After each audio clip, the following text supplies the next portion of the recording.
wabarakatuh. Alhamdulillah wassalatu wassalamu ala Rasulillah wa ala alihi wa man wala. Rabbi israh li sadri wa yassir li amri wahlul 'uqdatam min lisani yafqahu qawli. Rabbana urzuqna ilman nafi'an wa rizqan thayyiban wa amalan mutaqabbalan. Kaum muslimin dan muslimat rahimani wa rahimakumullah.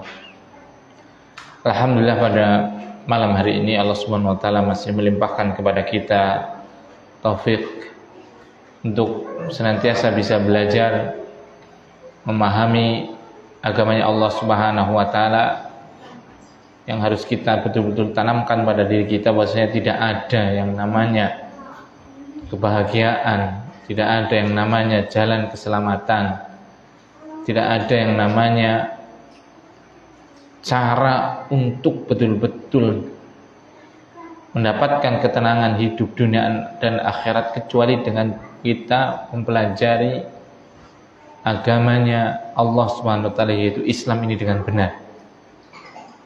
Tidak ada jalan selain dengan Islam tadi, selain dengan syariat Islam tadi. Salawat dan salam semoga tercurahkan kepada Nabi kita yang mulia Muhammad sallallahu alaihi wasallam. Allahumma sholli ala Muhammad, pada keluarganya, sahabatnya, dan seluruh kaum muslimin dan muslimat yang senantiasa berpegang teguh dengan ajarannya, mengamalkannya hingga Allah Subhanahu wa taala mewafatkannya. Nah, kaum muslimin dan muslimat rahimani wa rahimakumullah, kita lanjutkan pelajaran kita yaitu tentang sabar. Imam Nawawi rahimahullah ta'ala tatkala menulis kitabnya yaitu Riyadhus Shalihin min kalami Sayyidil Mursalin, beliau memulai dengan bab ikhlas dan menghadirkan niat. Kemudian yang kedua adalah bab taubat, dan yang ketiga adalah bab sabar. Dan sampai kita pada hadis yang ketiga dari bab sabar. Ada yang membaca silakan.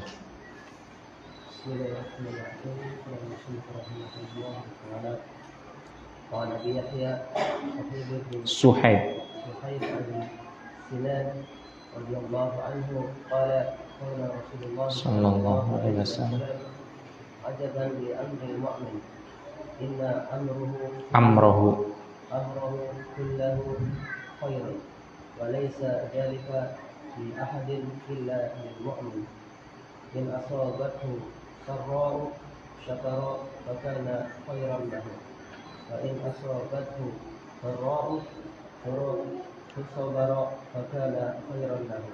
Rawahu Muslim. Nah, barakallahu fikum. Penulis rahimahullah taala beliau mengatakan wa Abi Yahya Suhaib ibn Sinan Ar-Rumi radhiyallahu taala anhu, dari Abu Yahya, kunyah itu namanya diawali dengan Abu, bapak, atau Ummu, ibu. Suhaib, namanya Suhaib ibnu Sinan, bapaknya namanya Sinan radhiyallahu taala anhu, semoga Allah Subhanahu wa taala meridhoinya. Ar-Rumi, beliau itu punya gelar Ar-Rumi. Ar-Rumi adalah nisbat ke Rum. Rum itu Romawi. Jadi dulu tatkala Rasulullah sallallahu alaihi wasallam diutus, itu ada dua kekuatan yang sangat besar, dua negara adikuasa yang sangat besar, peradaban yang sangat besar, yaitu Romawi dan Persia. Itu Romawi akidahnya adalah ahli kitab, adalah Nasrani, Kristen, dengan rajanya tatkala itu adalah Heraklius. Nah, kemudian Persia itu adalah musyrik, ahlul ausan, penyembah berhala, yang mereka adalah menyembah api. Yang rajanya tatkala itu adalah gelarnya adalah kaisar.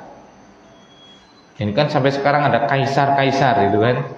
Kaisar itulah nama gelar untuk pemimpin Persia. pemimpin kerajaan yang sangat besar tatkala itu Persia. Yang sekarang itu kalau negaranya itu Iran lah, Iran dan sekitarnya itu adalah Persia. Dan itu hancur berantakan kerajaannya, nggak ada sudah. Beda dengan Romawi, sampai sekarang masih ada. Vatikan itu negara itu. Kota sangat kecil tapi dia adalah negara di tengah-tengah negara Italia.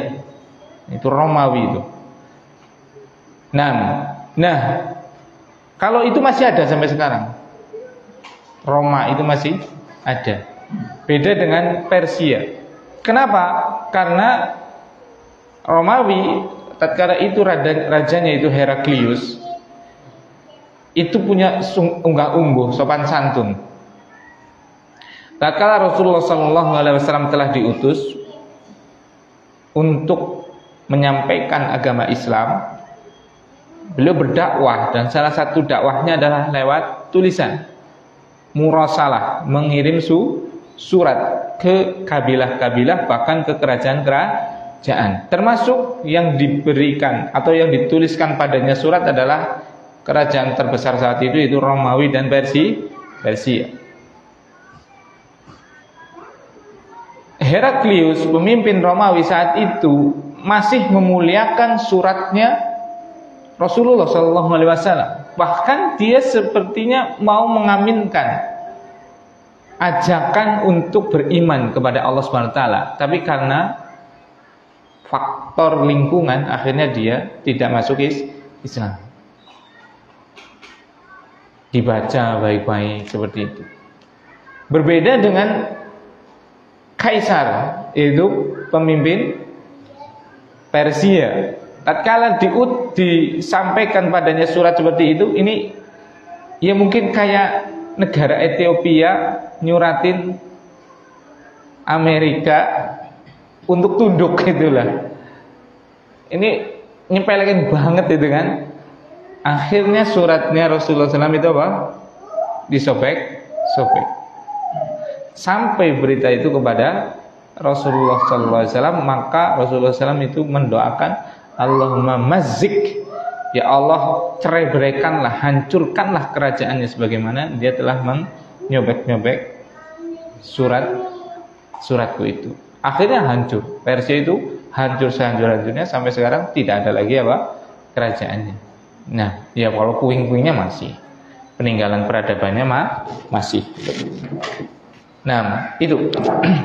Nah, Suhaib itu lebih dikenal kadang dengan julukannya itu Suhaib Ar-Rumi. Makanya kita mungkin sering mendengar nama sahabat namanya Suhaib Ar-Rumi. Ar-Rumi nisbat kepada Romawi tadi. Apakah dia orang Romawi? Tidak. Sebenarnya Suhaib Ar-Rumi itu adalah orang Arab. Cuma dahulu itu tinggal di Romawi dan menjadi budak di sana. Makanya beliau dilakobi dengan Ar-Rumi.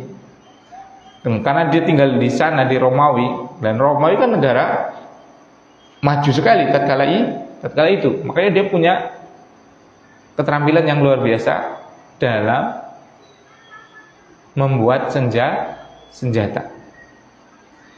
Kemudian dijual karena budak itu nggak punya harga diri. Dia itu terserah dengan majikannya, dijual dan diberi oleh Abdullah bin Jada'. Kemudian sampai kepada dibeli oleh Umar bin Khattab radhiyallahu ta'ala. Makanya dia itu Maula Umar. Maula Umar itu artinya dia itu seorang budak yang pernah dibeli oleh Umar dan dimerdekakan oleh beliau. Nah, seperti itu. Dan beliau punya keterampilan yang luar biasa dalam apa? Membuat senjata. Nah, dan beliau ini barakallahu fikum dalam setiap peperangan beliau mengikuti. Termasuk Ahlu Badr. Masuk sahabat yang mengikuti perang Badar. Dan semua peperangan bersama Rasulullah SAW beliau mengikuti. Makanya keutamanya luar biasa. Termasuk orang-orang yang awal-awal dalam memeluk Islam. Bahkan tatkala beliau hijrah ke Madinah itu dicegat oleh orang-orang Quraisy. Kenapa? Karena beliau radhiyallahu ta'ala anhu tatkala datang ke Mekah itu kan sebagai apa statusnya? Budak. Ya silakan keluar tapi dengan syarat, kan dia sudah kaya raya dia itu. Karena dia mahir dalam membuat senjata. Boleh hijrah dengan syarat. Hartanya apa? Ditinggalkan. Jangankan harta, nyawa aja pasti akan dikorbankan untuk sahabat itu kok. Iya kan? Akhirnya ditinggalkan seluruh hartanya. Makanya tatkala dia itu sampai ke Madinah itu Rasulullah kan sudah terlebih dahulu itu kan. Itu memuji dia, sungguh jual beli yang sangat untung wahai Suhaib. Sungguh jual beli yang sangat untung. Nah seperti itu. Dan beliau ini termasuk sahabat yang memiliki kedudukan sangat tinggi. Makanya tatkala Umar bin Khattab radhiyallahu ta'ala anhu ditikam oleh Abu Lu'lu' Al-Majus tatkala sholat subuh itu, beliau yang menggantikan posisi imamannya. Itu Suhaib Ar-Rumi ini. Nah, dan beliau wafat di Madinah pada tahun 38 Hijriyah radhiyallahu ta'ala anhu.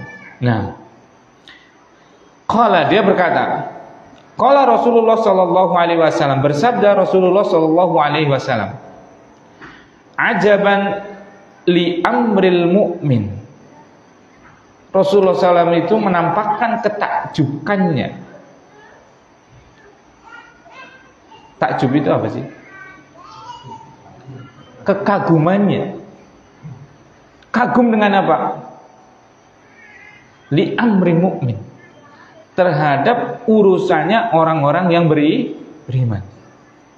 Rasulullah SAW itu sampai kagum dengan perkara kita, terhadap kehidupan orang yang beriman. Kalau orang beriman ini betul-betul paham dengan agamanya, pasti kehidupannya itu sangat indah. Sampai-sampai apa? Rasulullah SAW bersabda apa? Ajaban li amril mu'min, sangat menakjubkan, sangat mengagumkan urusannya orang yang beriman. Seperti itu.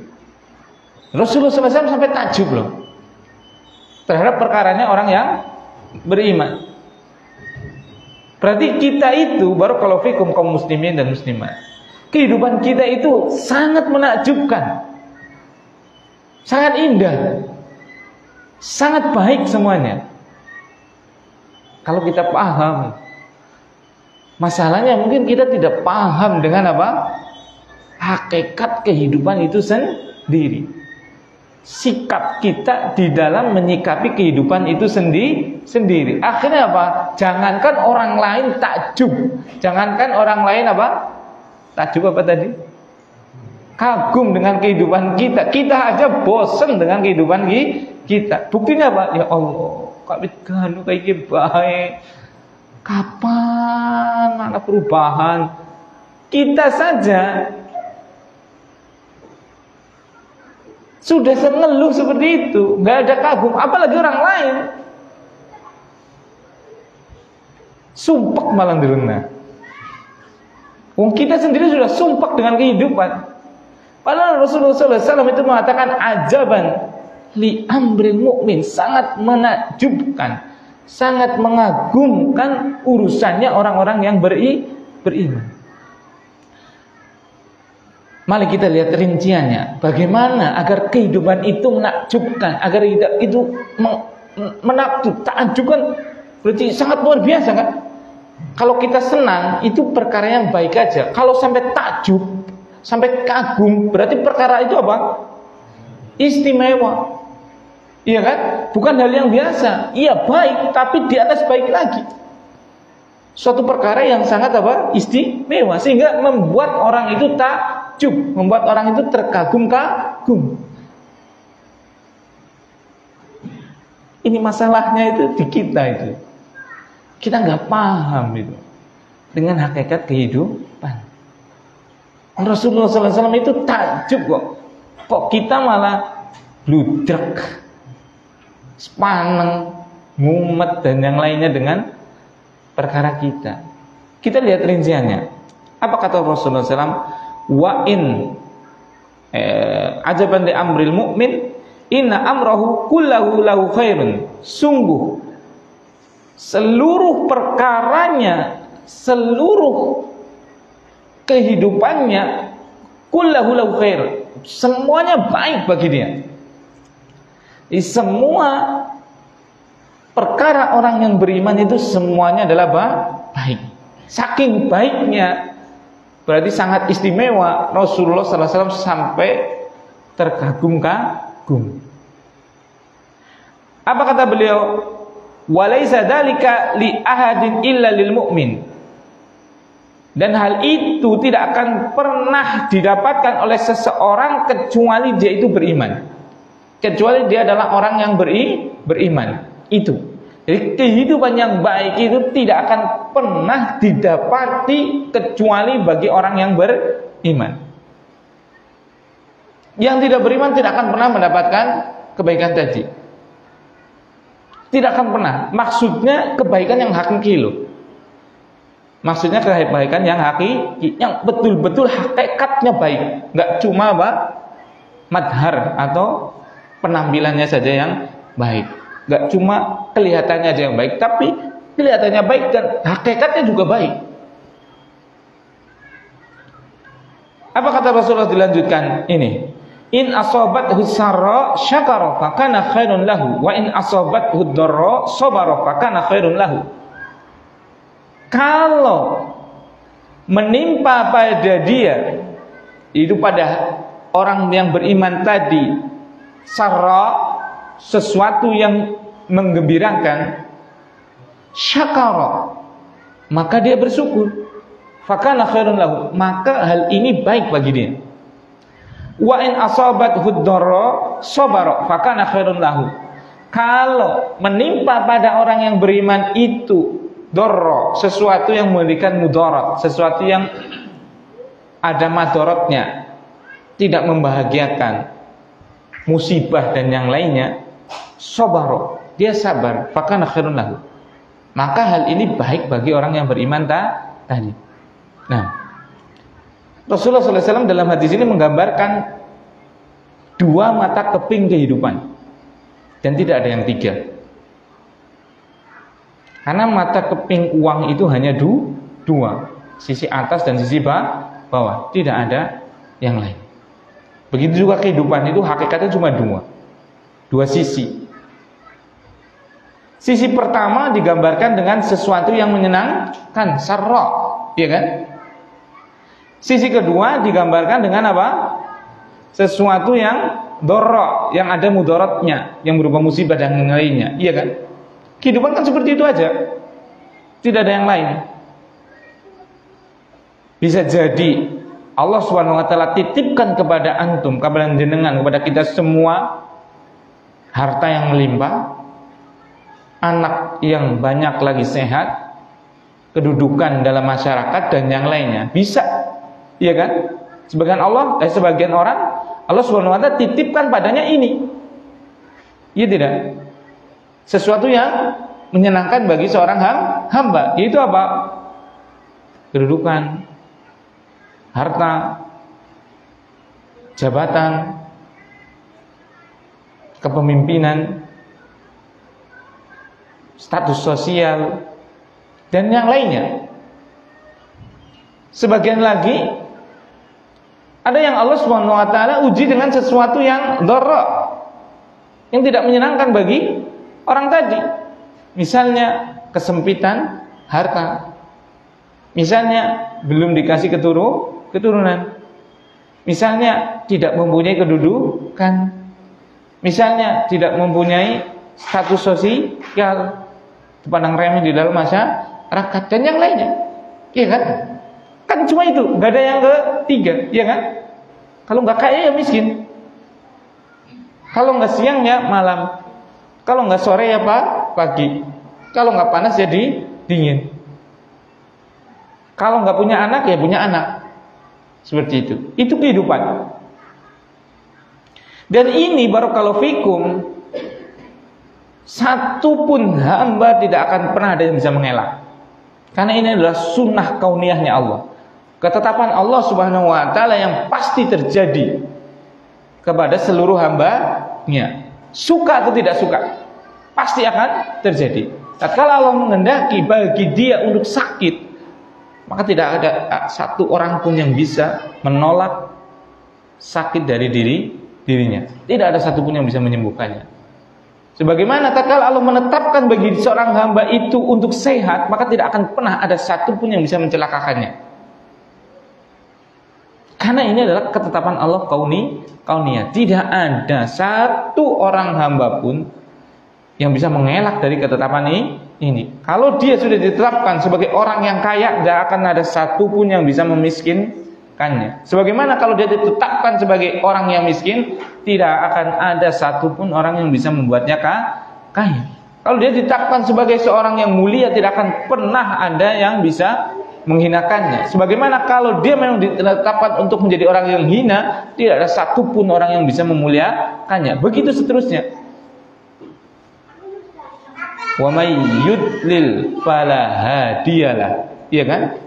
Siapa saja yang Allah kehendaki untuk sesat, maka tidak ada satu pun yang bisa memberikan hidayah baginya. Dan begitu sebaliknya, barang siapa yang Allah kehendaki bagi dia untuk mendapatkan hidayah, fala mudillalah, maka tidak akan pernah ada satu pun yang bisa menyesatkan dia. Begitu. Masalahnya itu sudah tidak bisa kita memilih. Ketetapan kauni kita tadi, sunnah kauniyah tadi, takdir kauni tadi nggak bisa kita memilih dan nggak bisa kita memelak. Pertanyaannya, mungkinkah Allah zalim? Mungkin nggak Allah zalim? Nggak mungkin. Berarti mungkin nggak yang kelihatannya dapat musibah tapi sebenarnya dia dapat kebaikan? Mungkin tidak? Mungkin. Sebagaimana tatkala dia dapat nikmat, mungkin nggak itu sebagai kebaikan? Mungkin juga. Iya kan?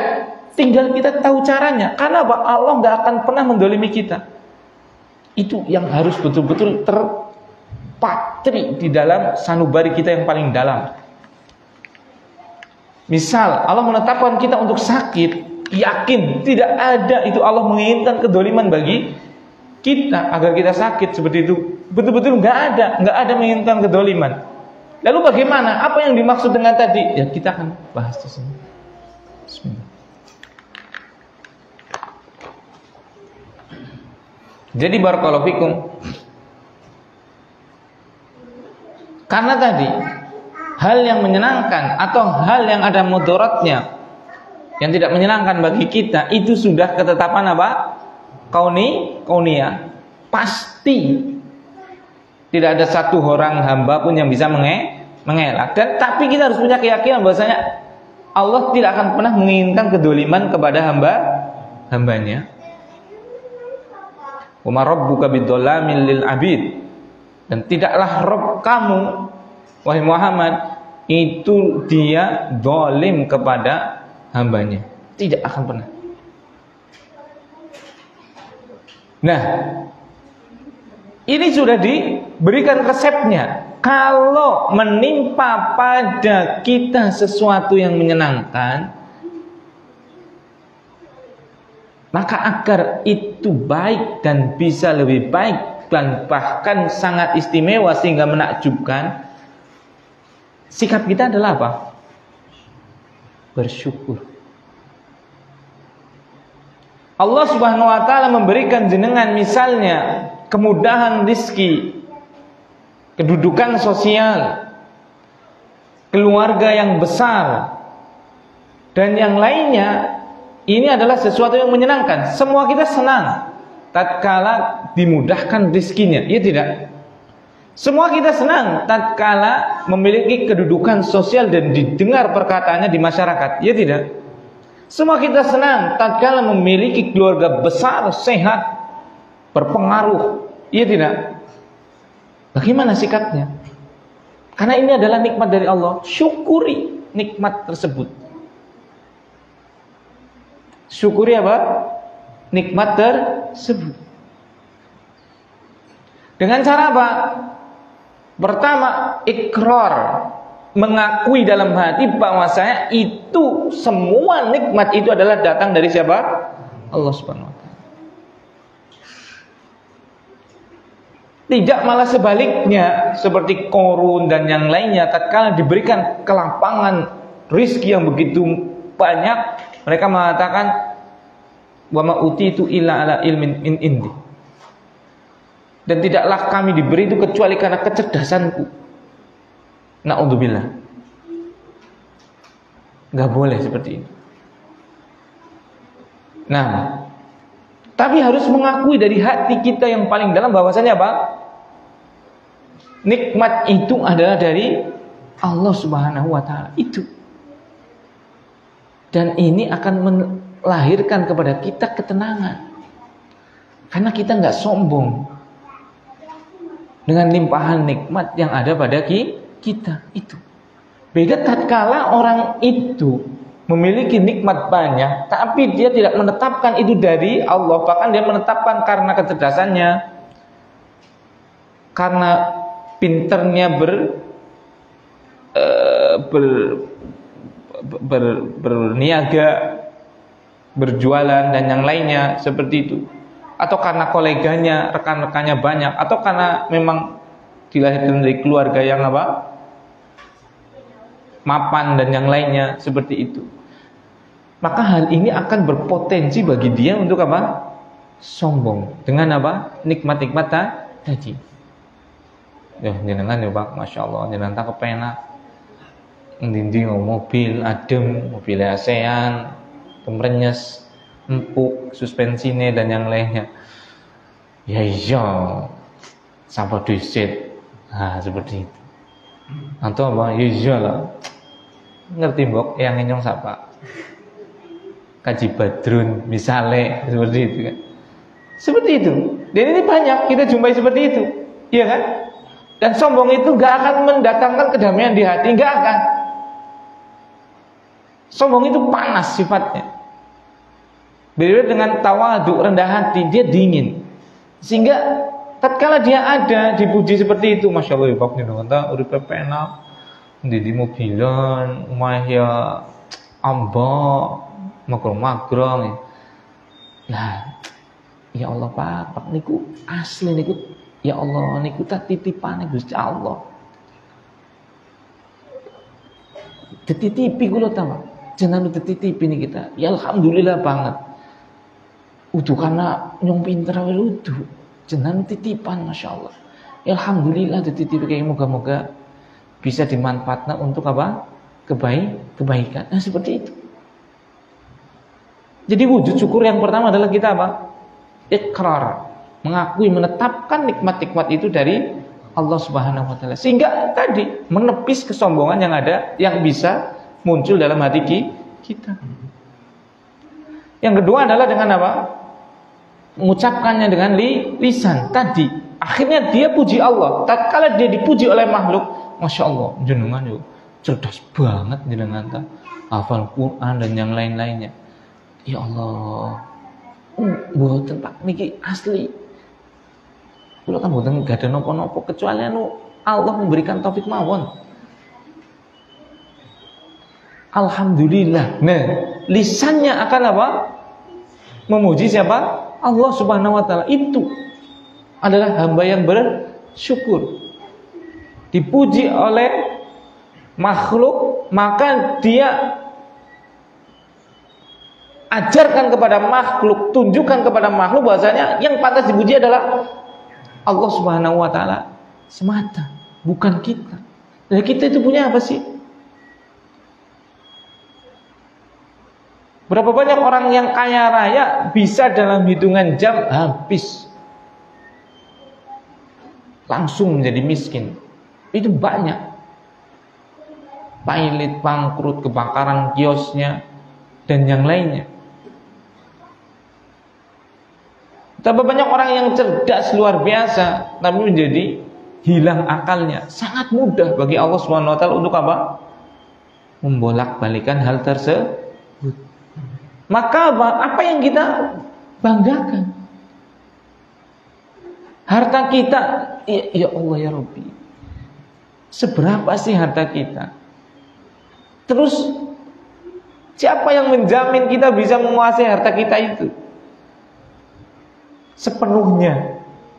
Siapa yang bisa menjamin kita tetap memiliki harta tersebut? Siapa dari kita yang berani menjamin ini harta saya dan akan tetap ada pada saya? Siapa yang bisa menjamin? Satu pun orang nggak ada yang bisa. Iya kan? Simpan di bank, banknya error. Tentu kok kena wedusnya mati. Ekornya dicolong. Seperti itu. Banyak. Tentu kena lemah. Di sertifikatnya nang wong mulia, kalah nang pengadilan. Itu banyak hal seperti ini. Seperti itu. Nah, itu yang kedua. Yaitu apa? Memuji Allah, mengucapkan syukur tadi dengan lisan. Kemudian yang ketiga adalah dengan perbuatan. Yaitu apa? Memanfaatkan nikmat-nikmat tadi pada perkara-perkara yang Allah Subhanahu wa taala ridhoi. Seperti itu. Memiliki kekayaannya digunakan di atas ketaatan kepada Allah Subhanahu wa taala. Tidak ada jalan-jalan untuk menginfakkan hartanya di jalan Allah kecuali dia menginfakkannya tadi. Dalam maning musim kurban, Allah takdirkan kepada kita sebagai orang yang kaya aja pelit, kita kurban. Dalam maning musim sekolah aja pelit, sekolahnya bocah anak-anak kita pada sekolah yang baik, walaupun berbayar dan yang lainnya, walaupun mahal dan yang lainnya misalnya. Seperti itu. Dan selainnya, membantu operasional masjid, membantu operasional dakwah, itu sebaik-baik apa? Nafkah. Itu sebagai bentuk syukur kita terhadap apa? Nikmat Allah Subhanahu wa taala yang Allah limpahkan kepada kita. Apa janji Allah Subhanahu wa taala dengan nikmat tadi?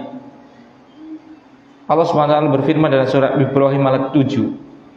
Wa itta'adzana rabbukum, tatkala Allah Rabb kalian itu Allah Subhanahu wa taala memaklumatkan, la in syakartum la azidannakum, kalau kalian bersyukur la azidannakum, sungguh pasti akan kami tambahkan untuk kalian.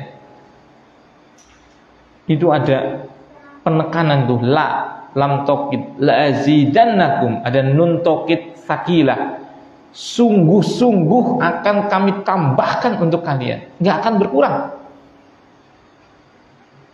Bahkan dikuatkan dengan hadis Rasulullah SAW bersabda, mana qasat shadaqatun min malin, tidaklah yang namanya sedekah itu akan mengurangi harta, nggak akan pernah. Bahkan justru akan berkembang tatkala kita betul-betul infakkan. Awalnya mungkin kelihatannya berkurang. Itu kenapa? Itu adalah waswas dari setan. Yang namanya uang 100.000, kalau kita sedekahkan 50.000, iya, dalam pandangan mata, kasat mata kita itu adalah berkurang 50.000. Tapi kalau kita memandangnya dengan keimanan, keyakinan, nggak berkurang sedikit pun, bahkan akan ditambahkan dengan anak-anak yang sehat, ditambahkan dengan istri yang nurut, ditambahkan dengan kerukunan dalam keluarga, bahkan bisa jadi ditambahkan betul-betul secara fisik hartanya. Itu dia bakhil, nggak menafkahkan hartanya di jalan Allah. Iya, hartanya kelihatannya tambah dan berkembang, tapi sakit-sakitan. Tapi anaknya luar biasa, na'udzubillah. Narkoba dicoba, sekolah putus, kuliah sampai drop out dan yang lainnya. Iya, duitnya luar biasa.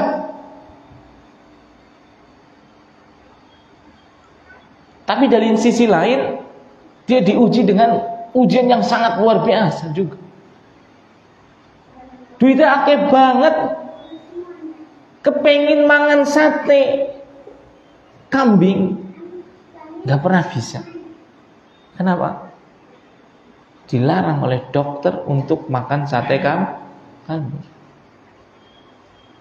Coba, orang punya duit ada, betapa tersiksanya dia kepingin mangan apa? Sate kambing. Ada uangnya loh, bukan tidak ada. Tapi dia nggak bisa makan. Karena kalau makan udah langsung misal.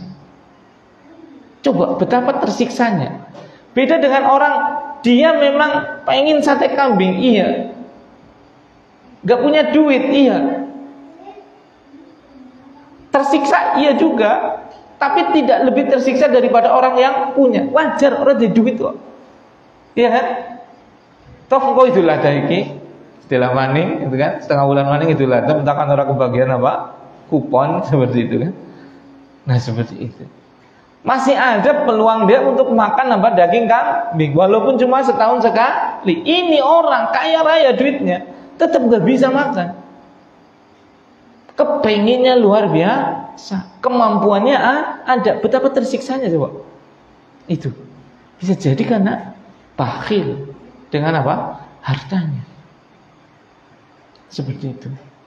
Makanya ikhwan barakallahu fikum, yakin, jangan pernah kita ada rasa bakhil untuk apa? Mengeluarkan nikmat-nikmat yang Allah Subhanahu wa taala limpahkan kepada kita di jalannya Allah Subhanahu wa taala. Justru orang paling bahagia dan dia akan semakin berkah dan semakin berkembang hartanya dan lainnya itu kalau semakin banyak berderma. Di kecamatan Cilongok itu ada orang yang kayanya nggak umum mungkin, kayak pondok brek dadi kepengin sing agama tapi bisa ke entrepreneur, kan dheweke entrepreneur, pengusaha seperti itu, gawe maning gedebru. Subhanallah, ujug masjidnya gede, ujug gedungnya tingkat 3 dan yang lain. Subhanallah, duitnya kayak apa ya? Seperti itu, dewek loh, duitnya dewek loh. Ya Allah ya Rabbi. Badahan kan setoko dibagikan ya. Desane dewek nen dibagini kabeh THRD-an. RW lah. Mung RT RW ngene kayaknya kecipratan kabeh sing ngoten mbu desane sapa wis beda kecamatan. Seperti itu. Subhanallah. Enggak berkurang itu. Bahkan semakin tambah dan kita menyaksikan. Iya kan? Ada keberkahan dan ada perkembangan dalam hartanya. Jadi itu. Wujud syukur kepada nikmat Allah adalah dengan kita apa? Mengakui secara hati bahwasanya itu adalah dari Allah. Mengucapkannya dengan lisan memuji Allah Subhanahu wa taala dan memanfaatkan, mentasarrufkannya di jalan yang diridhai oleh Allah Subhanahu wa taala. Kebalikannya apa? Wala in kafartum inna adzabi lasyadid. Kalau kalian kufur dengan nikmat-nikmat yang sudah aku berikan, aku Allah maksudnya, inna adzabi, sungguh azabku, azabnya Allah Subhanahu wa taala lasyadid, itu sangat pedih. Itu. Makanya barakallahu fikum, tatkala kita bisa bersyukur dengan nikmat yang Allah Subhanahu wa taala berikan, apa? Syukur yang benar tadi. Dengan 3 hal tadi, maka apa? Allah akan tambahkan. Makanya syukuri tatkala kita bisa bersyukur. Jadi kita diberikan anak, syukuri anak tadi, nikmat anak tadi. Maka apa? Allah akan menambahnya. Dengan apa? Anak tadi sehat, anak tadi manut, kenal agama dan yang lainnya. Ditambah juga anak lagi, mungkin seperti itu. Dan kita bisa bersyukur, itu syukuri lagi. Dan kita bisa bersyukur lagi, itu syukuri lagi. Sehingga dia menjadi hamba yang sangat pandai bersyukur. Misal, ya Allah, alhamdulillah Allah masih memberikan kepada kita nikmat air putih. Alhamdulillah ya Allah. Dia bersyukur, alhamdulillah ya Allah. Dia bersyukur dengan apa? Dengan sikapnya dia bisa mensyukuri apa? Air putih tadi. Ya Allah, alhamdulillah saya bisa mensyukuri nikmat air putih ini. Begitu seterusnya. Coba orang yang senantiasa bersyukur kepada Allah, hidupnya damai lah. Dan Allah janjikan apa? Lazidan nakum. Akhirnya apa? Dia apa? Ya Allah ya Rabbi. Kehidupannya apa? Tambah terus nikmatnya, tambah terus nikmatnya, dan hatinya selalu apa? Bersyukur kepada Allah. Coba, bahagia nggak orang seperti ini? Bahagia sekali lah. Subhanallah. Itu kenikmatan yang luar biasa. Nah, makanya barakallahu fikum, jadilah hamba yang pandai-pandai bersyukur. Kemudian wa in asabat huddara sabara fa kana khairun lahu. Kalau menimpa dia dorro, sesuatu yang tidak menyenangkan, sesuatu yang ada madaratnya, sabar, fakana khairun lahu, maka itu baik bagi orang tadi. Berarti ini kan sisi kedua daripada kehidupan adalah sesuatu yang tidak menyenangkan atau musibah. Apa solusi yang diberikan oleh Rasulullah SAW agar tatkala dalam musibah pun kita tetap menakjubkan, kita tetap baik?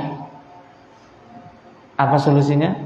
Sabar dengan musibah tadi. Sabar, bahwasanya apa? Sabar dalam musibah, sabar pada perkara yang tidak menyenangkan. Yang pertama adalah dia tadi, hati kita apa? Menetapkan bahwasanya musibah itu datang dari siapa? Allah Subhanahu wa taala. Memang Allah fa'alul lima yurid. Memang Allah itu apa? Bisa melakukan apa saja yang ia kehendaki. Itu pasti gak akan bisa ada satupun yang menghalangi. Allah memang menginginkan kita sakit, ya sudah, gak akan bisa mengelak. Maka kita harus mengakui itu. Dan memang Allah pasti akan menguji kita. Walanabluwannakum. Dan sungguh akan kami uji kalian, sungguh-sungguh akan kami uji kalian. Bisyai'in minal khawfi wal ju'i wa naqsim minal amwali was samarat. Wala nabluwannakum bisyai'in minal khawfi wal ju'. Kami sungguh-sungguh akan menguji kalian dengan rasa takut, rasa lapar. Wa naqsim minal amwal, kurang harta, was samarat, kurangnya buah-buahan. Itu memang kita pasti diuji. Maka kita harus meyakini itu ujian dari Allah. Yang kedua, kita harus punya keyakinan tatkala kita bersabar dengan ujian tadi, pasti akan ada jalan keluar. Atau sebelumnya, yang kedua adalah apa? Kita harus punya keyakinan bahwasanya ujian tadi, musibah tadi, sesuatu yang tidak menyenangkan tadi, itu pasti masih kita mampu untuk apa? Melakukannya. La yukallifullahu nafsan illa wus'aha. Allah tidak akan pernah membebankan kepada jiwa kecuali masih jiwa tersebut sanggup untuk menerimanya. Itu. Jadi kita harus punya keyakinan misalnya kita pasti sanggup dengan ujian tadi. Karena Allah tidak akan pernah membebankan kecuali beban tersebut bisa disanggupi oleh hamba. Yang ketiga, kita tatkala mendapatkan musibah, yakin akan adanya jalan keluar. Inna ma'al usri yusron. Sungguh bersama dengan kesukaran itu ada kemudahan. Wa inna ma'al usri yusron. Dan sungguh bersama dengan kesukaran ada kemudahan. Wa may yattaqillaha yaj'al lahu makhraja. Siapa saja yang bertakwa kepada Allah, Allah berikan jalan keluar. Wa yarzuqu min haitsu la yahtasib. Dan Allah akan berikan jalan rizki dari arah yang tidak pernah disangka dan diduga. Itu. Yang keempat, wujud sabar kita dalam musibah adalah kita ihtisab, mencari apa? Pahala. Yang kelima,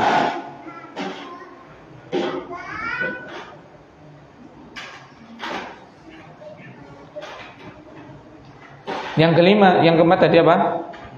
Mencari pahala. Yang kelima adalah kita senantiasa melihat musibah itu dengan mata iman sehingga akan mendapatkan hikmah dalam. Kita melihatnya dengan mata iman sehingga pasti di belakang musibah tadi ada hikmah. Hati-hati mau kena itu kabel.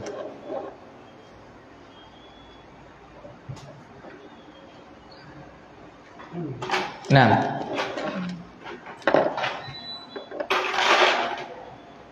di balik musibah, tatkala seorang hamba itu betul-betul melihatnya dengan mata keimanan.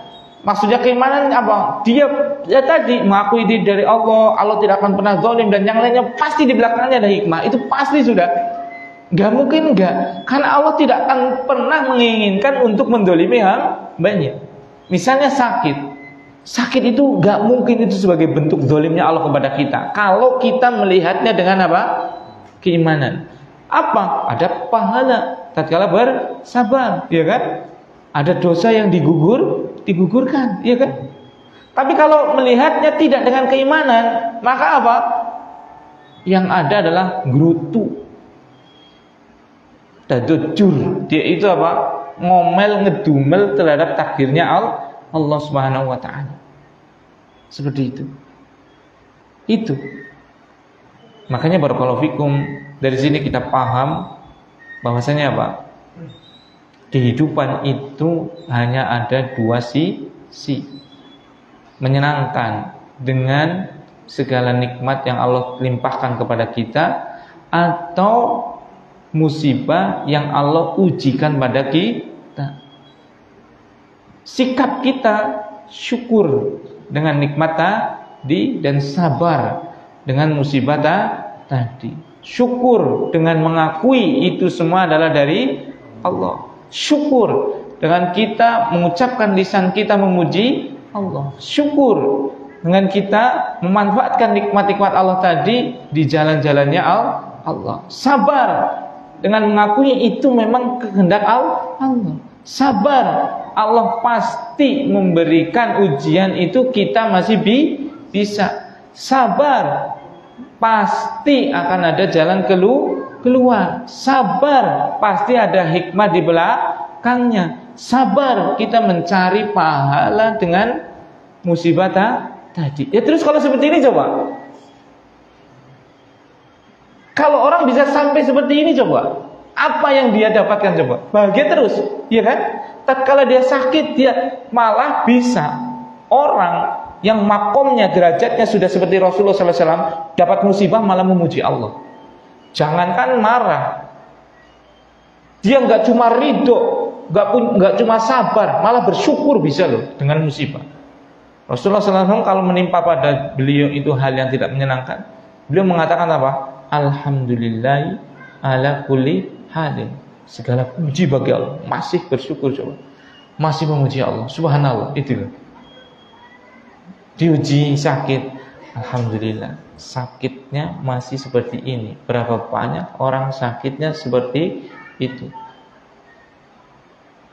Sakit misalnya harus opname, masih bisa mengucapkan alhamdulillah. Betapa banyak orang yang harus diamputasi. Subhanallah, itu.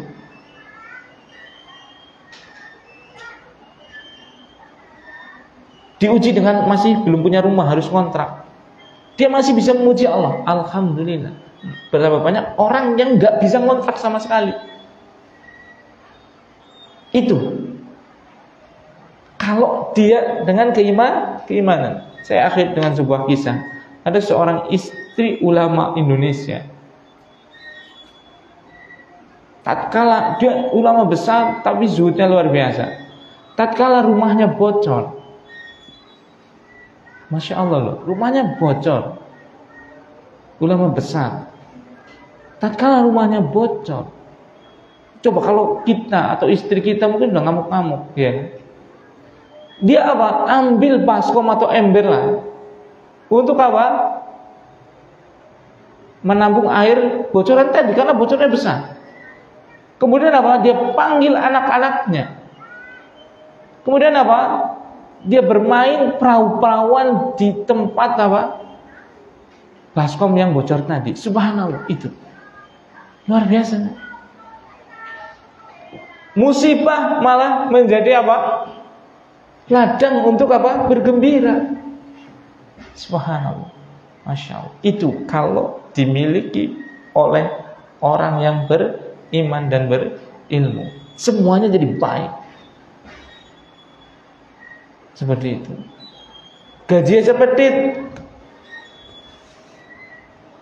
tuku cilok wae. Anake telu tuku cilok 2.500-an 7.500 dewek. 2.500 bojone 2.500. 12.500. Gawa maring mina padi ngono. Tuku pelete 3.000. Kami kecuprakan, iwak kakek piuk tuh kami mangan cilok, alhamdulillah seger dan yang lain. Mudah banget sebenarnya. Yang jadikan kita nggak bahagia itu karena kita tidak beriman.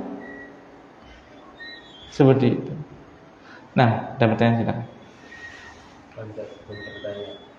Di pelajaran SD itu ada takdir mu'allaq sama takdir mudgham. Apakah istilah tersebut sesuai atau enggak, Ustaz? Enggak paham. Anak bukan guru SD-nya soalnya. Gini, Ustaz, kalau takdir mu'allaq itu yang ketetapan Allah yang tidak bisa dirubah oleh makhluk. Yang itu yang mudgham. Kalau yang mu'allaq itu takdir yang makhluk itu bisa mengubahnya sendiri gitu, Ustaz. Jadi takdir memang yang secara asal takdir itu sudah ditulis di dalam Lauhul Mahfuz. Cuma memang ada hadis-hadis yang menunjukkan bahwasanya ada perubahan pada rizki, ya kan? Ada perubahan pada umur tatkala dia menyambung silaturahmi. Itu yang mungkin dimaksud dengan takdir mu'allaq oleh ya istilah aja seperti itu. Apakah itu benar? Maka para ulama menjelaskan kalau yang di Lauhul Mahfuz itu sudah nggak bisa dirubah. Nah, yang dirubah itu adalah tadi catatan yang ada di malaikat. Kan malaikat kan mencatat, gitu kan? Nah, yang di Lauhul Mahfuz kan itu tahu ini akan melakukan silaturahmi atau tidak. Ya sudah nggak berubah. Dia catatannya seperti ini, kemudian dia menyambung silaturahmi, makanya jadi berubah. Jadi ini sudah dicatat seperti itu semuanya. Nah, seperti itu. Jadi kalau yang di Lauhul Mahfuz memang tidak berubah. Kalau seandainya berubah tadi rezekinya jadi lebih banyak, usianya jadi lebih panjang seperti itu, ya sudah dicatat. Dia itu aslinya usianya segini, dia menyambung silaturahmi sehingga dia usianya tambah segini. Ceritanya sudah ada berarti. Seperti itu. Kalau yang dicatatkan malaikat sekarang kan dicatat juga kita ini. Yang sekarang yang sedang terjadi kan dicatat juga kan. Nanti kan dicocokkan semuanya ternyata sama. Nah, seperti itu. Nah, kalau nggak ada kita cukup dengan bacaan kafaratul majlis. Subhanakallahumma wa bihamdika asyhadu an la ilaha illa anta astaghfiruka wa atubu ilaik. Assalamualaikum warahmatullahi wabarakatuh.